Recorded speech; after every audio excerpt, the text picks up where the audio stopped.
খাওয়া যাবে না, হয় মারবো না হয় মারবো, কথা পরিষ্কার। আমরা বড় বেয়ারা, আমরা সহজে আপোষ করি না, আমরা প্রতিরোধ। এই ঘটনার বিচার না হলে আপনাদের গলায় নুরুল হুদাদের মতো গামছা কিন্তু আমরা পরব, গামছা আমরা লাগাবো যদি এই ঘটনার আপনারা ধামা চাপা দেওয়ার চেষ্টা করেন। আমি কি 7 বছরের রাজপথ ছাড়ছি?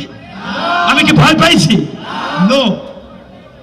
এইখানে যদি আমি একটু আড়ালে যেতাম, পাশে দাঁড়াতাম, আমার গায়ে আক্রমণ করতে পারতো না। কিন্তু সেনাপতি কখনো সৈনিকদেরকে বিপদের মুখে ফেলে রেখে পালাতে পারে না, কখনো নেতারা কর্মীদেরকে মাঠে ফেলে রেখে পালাতে পারে না। Why VP Noor was targeted? কেন VP নূরকে আক্রমণ করা হয়েছে? বাকিদেরকে মেসেজ দেওয়ার জন্য। আব্দুর রহমানকে আবার এই আক্রমণ করা হয়েছে।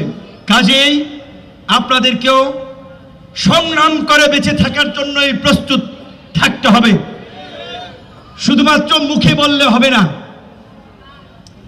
লড়াই লড়াই লড়াই চাই, লড়াই করে বাঁচতে চাই। বাধা দিলে বাঁধবে লড়াই, সেই লড়াইয়ে জিততে হবে। যেখানে এই বাধা আসবে, সেই দিন আমরা এখানে ভুল করেছিলাম, আমরাও যদি কাউন্টার প্রতিরোধ করতাম, আমরাও দেখাই দিতে পারতাম। কাজেই আর মার খাওয়া যাবে না, হয় মারবো না হয় মারবো, কথা পরিষ্কার। সেইভাবে আপনারা প্রস্তুতি নেবেন। আমার নামে প্লিজ দাঁড়ান, আমার নামে স্লোগান দিয়ে লাভ নাই। এগুলো বলার যে VP নূর ভয় নাই রাজপথ ছাড়েনি। আমি কি 7 বছরের রাজপথ ছাড়ছি? আমি কি ভয় পাইছি? নো।